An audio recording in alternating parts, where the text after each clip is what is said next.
Si hay un trabajo evidentemente peligroso es el de quienes reparan torres de alta tensión, pero las medidas de prevención han logrado que la estadística de accidentes sea casi nula.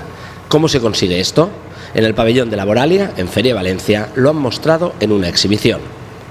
Estos trabajos son muy seguros, estos trabajos están muy planificados, se hacen en base a un procedimiento muy estricto que nunca se puede saltar, se hacen muchas comprobaciones previas y los accidentes son mínimos. Pero eso no quita para que no tengamos que prepararnos en caso de que haya una emergencia.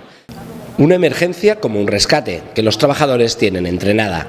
Han recibido al menos 320 horas de formación y cursos anuales de reciclaje intensivo. Protegen cada elemento de la red antes de manipularlo y consiguen cambiar piezas sin cortar el suministro eléctrico. En cada equipo hay un encargado exclusivamente de seguridad. Simplemente tengo que estar pendiente de que no ocurra ningún accidente, de que todos protejan como debe de ser, que todos estén con cuidado en todas las cosas.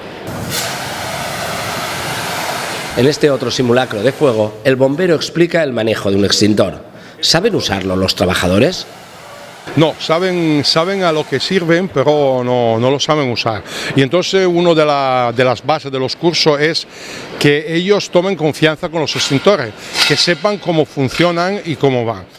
En Laboralia se ha demostrado que la formación es necesaria para que la seguridad en el trabajo sea cosa de todos.